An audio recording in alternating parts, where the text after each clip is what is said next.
You dudes, Oren here. I'm doing another video this week about addressing the Detroit Lions defense, since we're all talking about whether or not the defense is a concern and that sort of thing. And this time, I'm going at it from the angle of whether or not Brad Holmes should have drafted this defensive player or that defensive player, as opposed to the people he's drafted so far. Because enough people are talking about Aaron Glenn and that sort of thing, but I wanted to try to approach it from maybe we don't have the correct type of players. And before I get into this, I just want to say, I've been one of the biggest Brad Holmes homers out there, and I completely agree with, I'm all in with whatever Brad Holmes decides to do, because the Detroit Lions, the way they've rebuilt their team, they're trying to prioritize the offense, and it's really their defense is just like a best defense is a great offense type of strategy. So they're a team that wants to have an elite offense, and then the defense be just good enough to complement the offense. So, which means like you wanted to be like ranked 15th or 16th out of the 32 teams in much of their defensive categories, as opposed to last place. Because as we all remember, you can have one of the best offenses, but if your defense is toward the bottom of the league, you're going to finish 9-8. So what I'm going to do here, I'm just going to go through every single briefly every single draft pick that Brad Holmes has done since he took over, and I looked through like most of the players drafted in between that pick and then the next pick, and trying to figure out, should they could have had this great player or this great player, and a lot of these players didn't appear to be great for me. So, and I just picked players who I thought seem to be at least doing decent. Some of them are, great, but yeah, that's kind of what I'm going to go to. And every defensive player I pick that Brad Holmes has picked, I'm going to say whether or not they deserve a check mark or an X, and use your imagination to figure out what that means. So without further ado, let's get into this.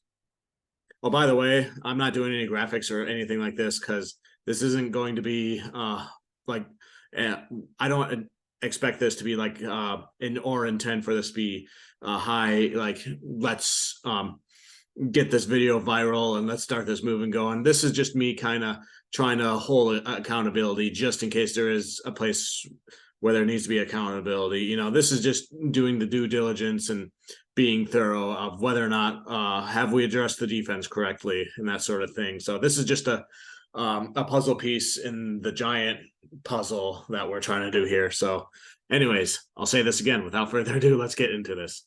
So pick one, number 7, we drafted Penei Sewell, offensive tackle. The defensive players that were available at that pick that turned out to be pretty good are, J.C. Horn is a cornerback, Pat Surtain the second, another cornerback, and then of course Micah Parsons, who won Defensive Player of the Year last year. So all things considered, I still think I'd pick Penei Sewell there, based on how well he's helped our offense. And then at pick number 2, 41st overall, that's Levi Onwuzurike, defensive tackle. You could have had Trayvon Mulring at that pick. He would have was available, but he got picked by the time the next time the Lions drafted. And then there was J.O.K., who's a linebacker who now plays for the Cleveland Browns. He was somebody who was highly anticipated to go up there with somewhat close to Micah Parsons. However, unbeknownst to us fans at the time, he had a medical red flag, which caused him to get dropped way farther than what we thought, until Cleveland picked him up, and he turned out to be healthy enough, and he's doing really well for them. And then the other player that I saw here, who I thought was at least decent, Asante Samuel Jr. So all things considered with Levi Onwuzurike, he seemed like he had a lot of promise his rookie year, but then he had the back injury for the second year. He had to miss the season with that, and then he fought his way back into the to get a roster spot this year, but he has recently since been benched and hasn't really been that effective for us with what we were hoping. So for this particular defensive player, they will get an X. And then pick 3, 72, Aleem McNeil, defensive tackle. We could have had Milton Williams there, or we could have had Osa Auding. I'm going to butcher this name. I'm sorry. Odighizuwa. He is the defensive tackle for the Dallas Cowboys. And I'm going to give Aleem McNeil the check mark here because I think he's been doing really great this year. He's like top 5 PFF grades in his position. But with this pick and then the pick before with Levi O, I think I would have put Osa and as well as Aleem McNeil in some combination of that 241 and 372 pick, those picks. So and I really didn't go through like potential replacement players for the day 3 picks because that would have been like that was just too difficult for me to do. But the day 1, day 2 picks I definitely did. But before I get into that, I got one more player to talk about who I almost forgot about because he's a player that we all almost forget about. That's Ifatu Melifonwu. He was also drafted in the 3rd round. He was drafted as a cornerback, and he was the first pick from the Matthew Stafford trade. We could have had Ambry Thomas or at his spot, or Brandon Stevens, or Baron Browning, or Cam Sample. And based on the way Iffy's career has turned out, he started off looking like really great. He covered Devontae Adams really well in that Green Bay Packers Monday Night Football game, but then he got injured and he was kind of dealing with injuries since then. And then he went from cornerback, which is where he was drafted, to backup safety. And this year he's had decent PFF scores based on what he's doing, but he's still considered a backup safety. And when he was originally supposed to be a cornerback, and the Lions really need cornerback help right now, and he was originally drafted to help out with that, and that doesn't seem to be what's going on right now. So definitely X there. And I think I probably would have taken any one of those 4 players that I mentioned there over him at this point. So sorry, Iffy. I had high hopes for you, but then I think around that Carolina game on Christmas Eve last year was when I was starting to lose a little faith there. So sorry. And then let's get into the 2022 draft here. So the second overall pick, number 1, second overall, Aiden Hutchinson, edge rusher. You could have had Sauce Gardner there, Ahmad Sauce Gardner. I think he was the defensive rookie of the year last year. And then as well as Kayvon Thibodeau, who didn't have really good rookie year, but he's, last I checked, he was one of the league leaders in sacks now.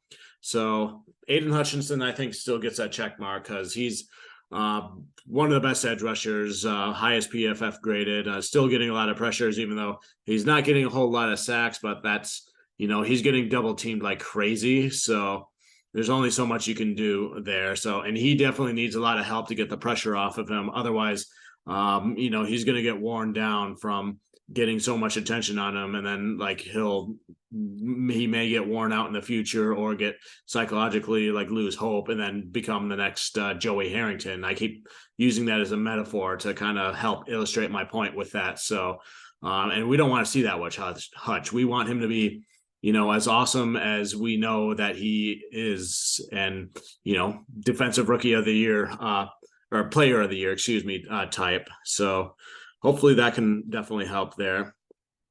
And I just want to point out pick number 1 and 12. I'm doing draft picks after the trades instead of before the trades, just because it's easier to keep track of in hindsight. And that day 2 in the 2023 draft was just a mess to keep track of. So, but anyways, pick 112, they picked Jameson Williams, a wide receiver.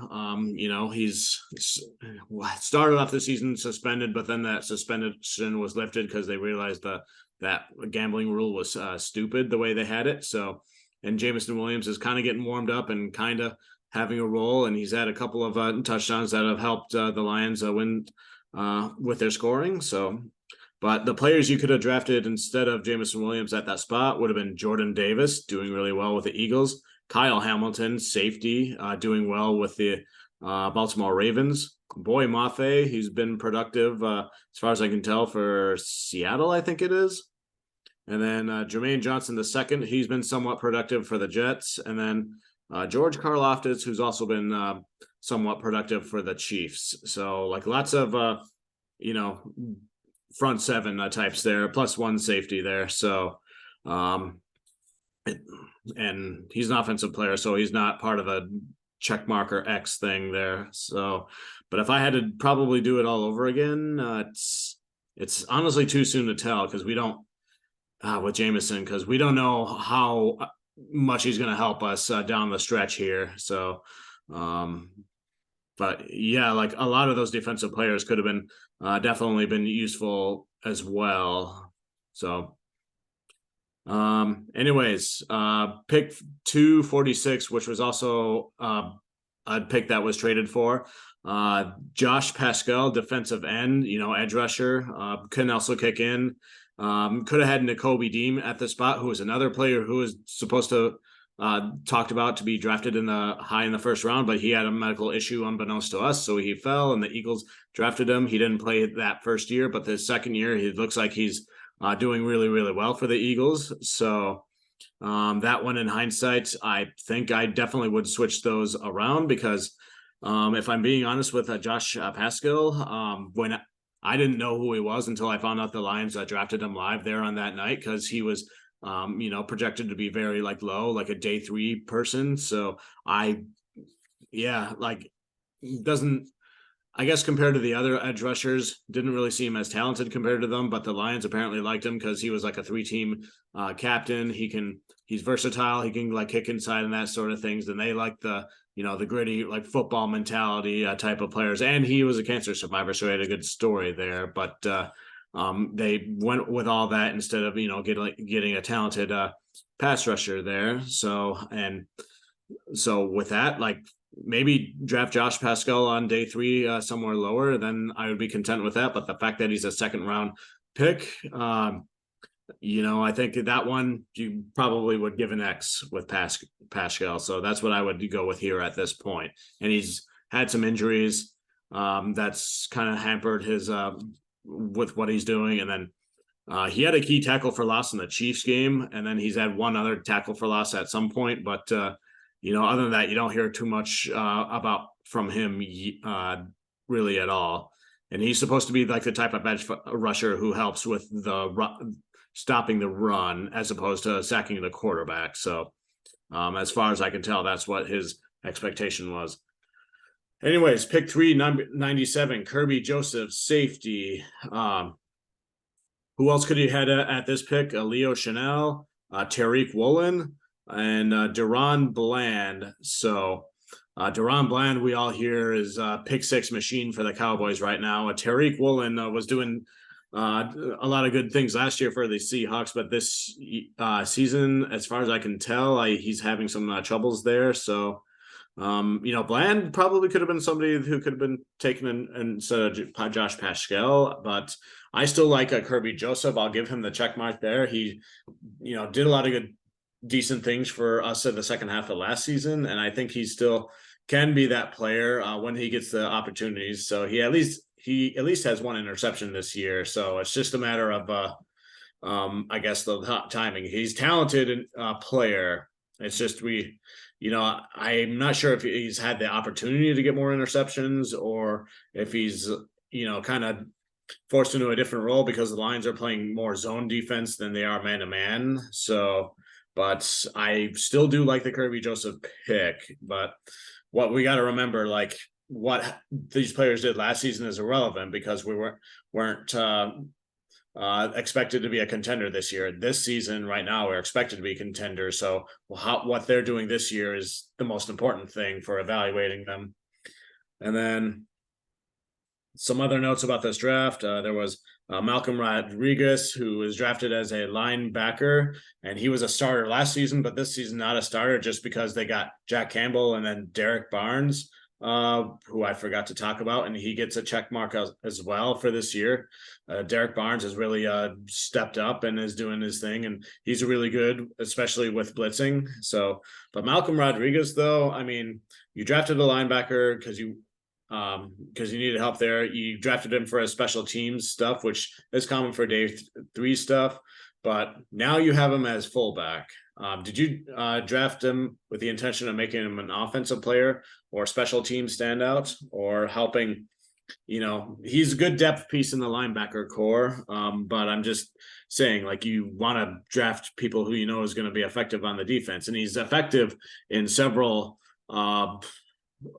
places on the Detroit Lions team. That's not necessarily defense, but it's kind of thinking though. Still, I like a Rodrigo though. I think he's a good asset to the team there. And then James Houston though, he's proven last year what he can do. However, this year injuries have hampered him for what he's starting there. So, which is unfortunate. Everybody deals with injuries at some points, and he may be coming back soon. And if he does, he could still have an impact. So I'll still give him a check mark there, just because he's definitely got that potential to get the sacks when we need him to get the sacks, and could do outside linebacker stuff there too. And then Chase Lucas, he was drafted in round 7, pick 237. So, seventh round pick. What can you expect from these players? They're special teamers. They're backups at best. We hear about Chase Lucas's name in preseason all the time. He's a second stringer or third stringer. The one memory I have about him in terms of NFL games was way back in last season against the Patriots. The Lions secondary got so depleted and so injured throughout that game that they had to put Chase Lucas in at the safety position, which he doesn't have much experience within because he's a cornerback by trade. And Bill Belichick knew this, and he had Bailey Zappi attack the spot that he's been playing, and he got he got beat up, and the Patriots took advantage of that offensively, and that helped them win that game. So yeah, I know I'm kind of cheating here, but I'll just give this one a question mark, just because you have depth in the cornerback position. Cornerback position is arguably one of the weakest spots on the defense. So what more can you expect from somebody drafted that position? So, and then the 2023 draft, pick 1, number 12, we drafted Jahmyr Gibbs, a running back. Could have had Will McDonald IV, who's apparently doing a decent job with the Jets at the linebacker position. He was drafted within the middle of first round there. And then Christian Gonzalez, you could have also drafted him there as well, the cornerback that went to the Patriots right before the Lions' next draft pick. And I also want to point out, this is a trade down pick at 12. You could have, at pick 6, you could have definitely got Jalen Carter there. Maybe Tyree Wilson, but Tyree Wilson's not really doing that great at all. But Jalen Carter, who's doing an amazing job. He's probably a candidate for Defensive Rookie of the Year. But, considering his off the field issues, that could, be a red flag and point to potential off the field signs that could, have a negative effect on you, the way that that player for the Baltimore Ravens had a long time ago with what happened in that elevator there. So if you know what I'm talking about, you know what I'm talking about. And, teams don't like that. So, but given, it's tough to say with that one. I think having Gibbs on the team offensively is for the offense has been really good for the Lions. So, and keep in mind though, a lot of these other opposing teams know that the Lions, have the struggles at the cornerback position, and they're trying to stop the Lions from improving in such positions like that, to give themselves a chance if they need to play the Lions. So, you have the Seattle Seahawks taking Witherspoon right in front of them at the 5th pick when the Lions had the 6th pick. And then you had Christian Gonzalez go to the Patriots at pick 17, right for the Lions 18th pick. So, there's a lot of competition for those elite cornerback spots, because cornerback is one of the most important positions in the NFL. So I just wanted to point that out there. And then anyways, here's a defensive player at pick 118, Jack Campbell. You could have had Mozzie Smith there, who's doing decently there. You could have had Joey Porter Jr.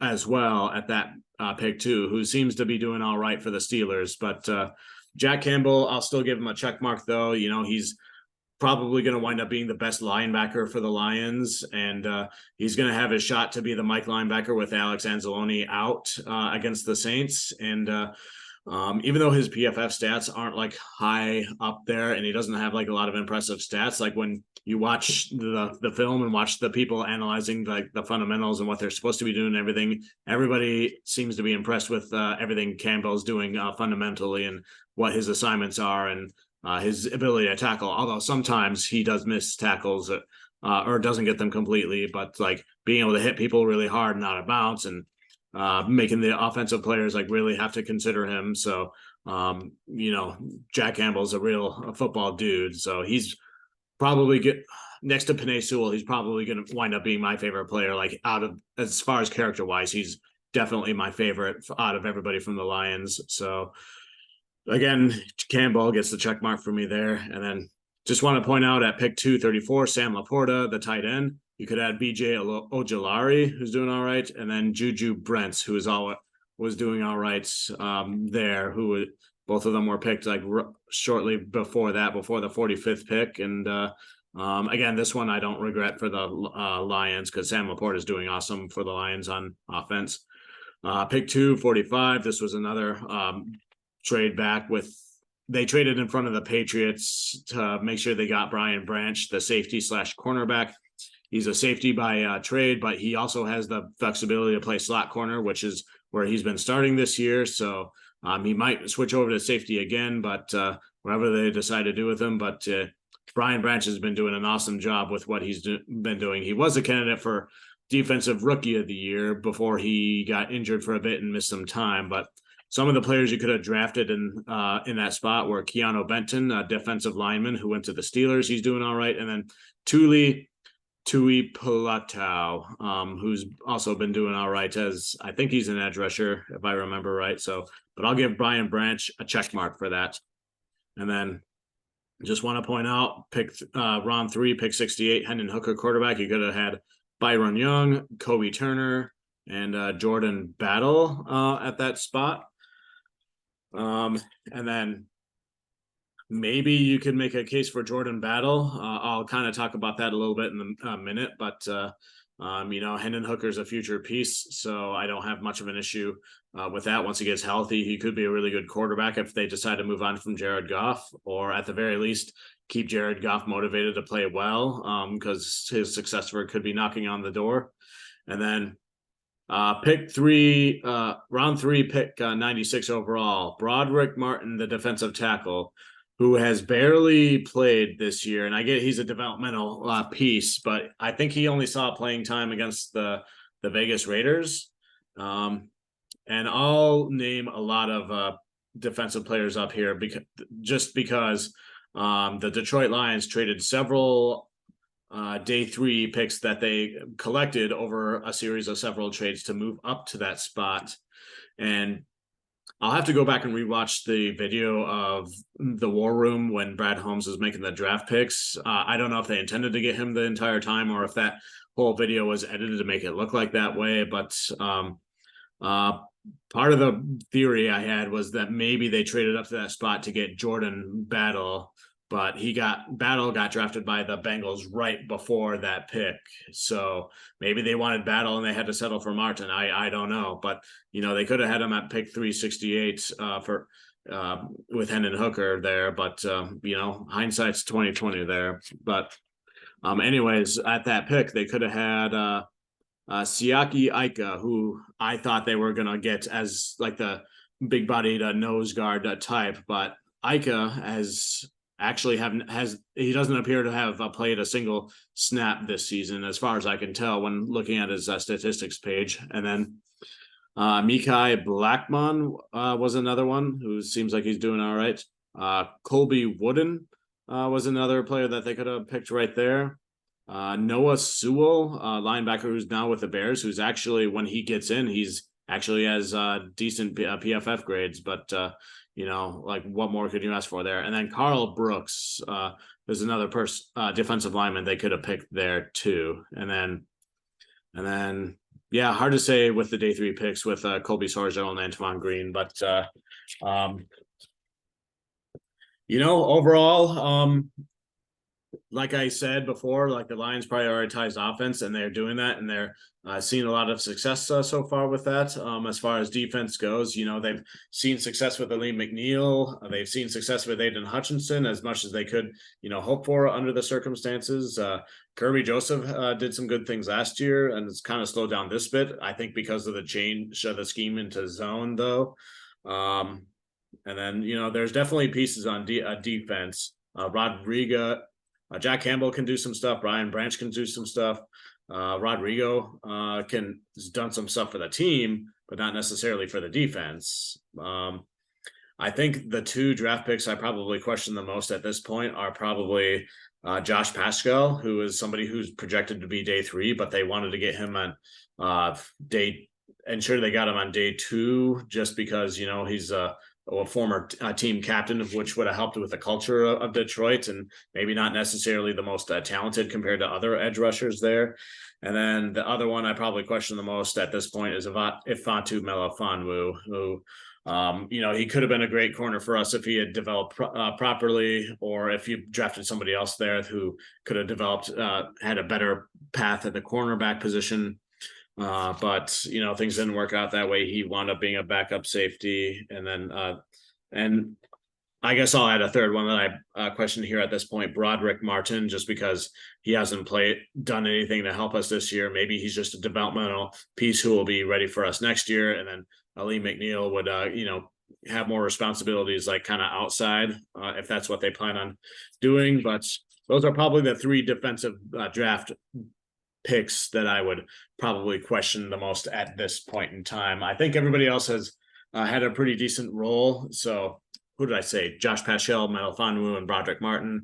But, you know, like I said, the Lions are a team where, you know, their best defense is a great offense. They're prioritizing the offense. They're doing in a way that similar to the way the Chiefs have been doing. You know, you hear everybody say defense wins championships.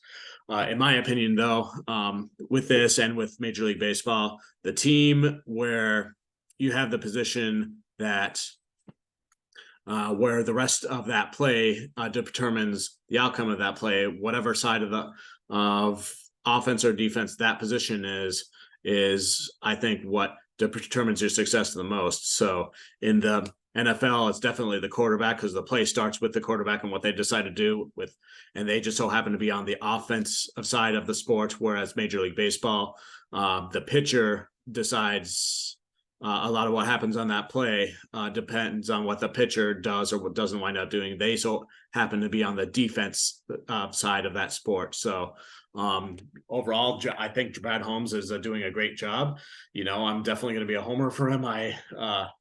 You know, he's a big reason why I've become a big Lions fan since he took over. So I'm not going to question him too hard. I support everything he decides he's going to do. That being said, you know, sometimes we all have to have our checks and balances, and, you know, we got to be fair and we got to be impartial. And you know, this is, you know, helps us grow and all that. So I still think the Lions are going to succeed, make the playoffs this year, hopefully win the NFC North, and hopefully win a playoff game. That's basically my goals for this year. So that being said, you know, you gotta you can't let your defense be last place in a lot of these stuff. Otherwise, you saw what happened last year. You just wind up 9-8, and you can't have that if you're gonna try to make a run in the playoffs. So that's basically the point I wanted to make.